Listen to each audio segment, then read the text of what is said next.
Hello students, this is your part 2 of chapter 15 Attaining Freedom.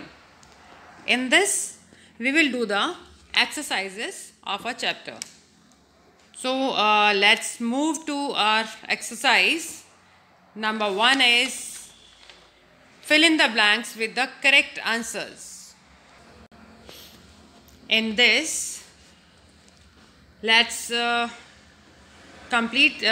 us complete this exercise. Fill in the blanks with the correct answers. At this, number 1, Gandhiji started the Dandi March from the dash ashram in Ahmedabad. The answer is Sabarmati. The answer is Sabarmati. आप लोगों को मैंने पढ़ाया था कि डांडी मार्च जो किया था उन्होंने वो कहाँ से किया था? He was done from where? That was done from Sabarmati Ashram in Ahmedabad. Sabarmati Ashram in Ahmedabad. Now the जो साबरमती आश्रम अहमदाबाद से स्टार्ट हुआ था और कहाँ पर हमारा इसका एंड हुआ था? That was Dandi in Surat.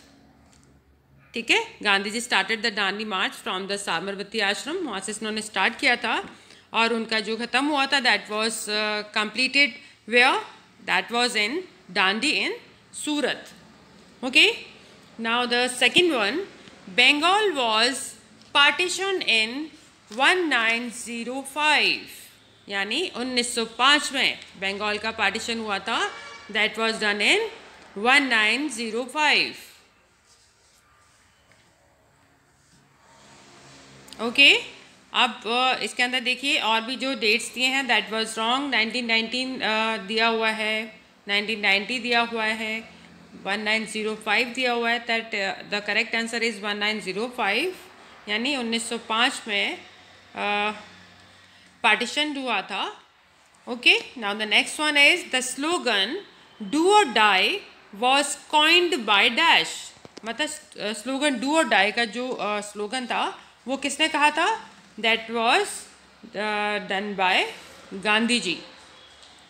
Now the third one, the fourth one is dash was the first prime minister of India.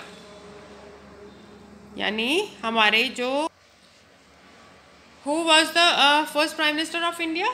That was Jawaharlal Nehru ji. Jawaharlal Nehru ji was the first prime minister of India. Now the next one,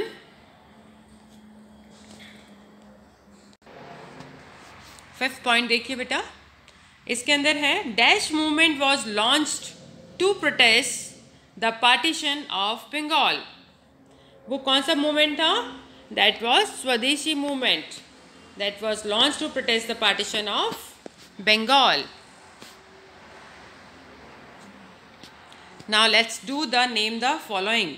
name the following में आपको लिखना है the policy of dividing people employed by the British. यानी policy of dividing people का जो employed किया गया था by the British, that was a divide and rule. जो पॉलिसी थी उनकी वो क्या थी कि वो ये थी कि वो डिवाइड करें पहले हिंदू को, जो हमारे इंडियंस थे उनको डिवाइड कर दे पहले, एंड देन उनका उसके बाद उन पर रूल किया जाए. Second one, the non-violent protest led by Mahatma Gandhi.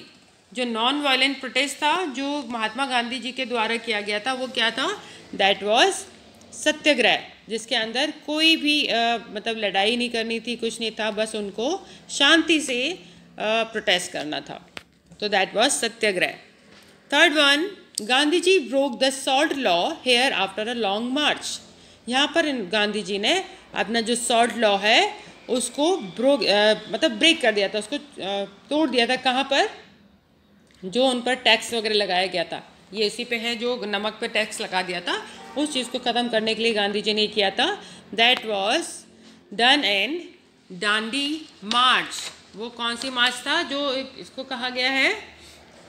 That was Dandi March. Now the fourth one, the first president of India. Who is the first president of India? That is Dr. Rajendra Prasad. Dr. Rajendra Prasad is was the first president of India. Right? Now let's take our next exercise, that is write true or false. तो आपको सही के लिए true लिखना है और गलत के लिए फॉल्स. यानी first one is the Indian national army was established by Subhash Chandra Bose. जो इंडियन नेशनल आर्मी है वो किसके द्वारा इस्टेब्लिश की गई थी? That was done bye Subhash Chandra Bose. Is it's true और फॉल्स? इट्स ट्रू, क्योंकि ये जो आर्मी है वो सुभाष चंद्र बोस द्वारा ही बनाई गई थी. Now the next one, doctor Rajendra Prasad was the first prime minister of India. जो डॉक्टर राजेंद्र प्रसाद हैं वो हमारे first prime minister of India थे. Is it true? No, it's false, because हमारे प्राइम मिनिस्टर कौन थे? दैट वॉज जवाहरलाल नेहरू जी, वो थे. इसलिए ये इसका आंसर है फॉल्स.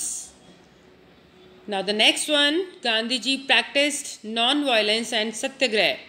क्या गांधी जी ने ये प्रैक्टिस किया था, मतलब इन्होंने चलाया था अभियान ये वाला? कौन सा? Non violence and satyagraha. Yes, Gandhi ji ने इसको किया था, तो इसका आंसर आएगा true. After that next one is Jallianwala Bagh is located in Lahore. जो जलियांवाला बाग है वो कहाँ लोकेटेड है? इट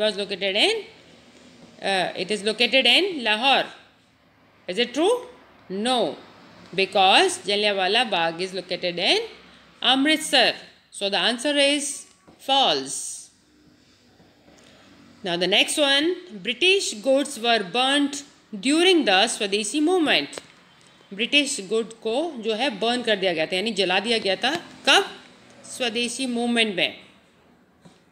इज इट ट्रू और फॉल्स? इट्स ट्रू, क्योंकि स्वदेशी मूवमेंट में उस दौरान सभी ने ये संकल्प किया था कि हम ब्रिटिशर्स का कोई भी सामान यूज़ नहीं करेंगे, और इसलिए उन्होंने पूरे सामान को बाइकआउट कर दिया था और सामान को जला दिया था.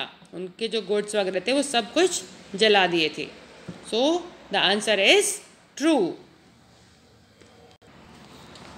So students, this was your exercises we have done today. Okay, so now bye bye, take care.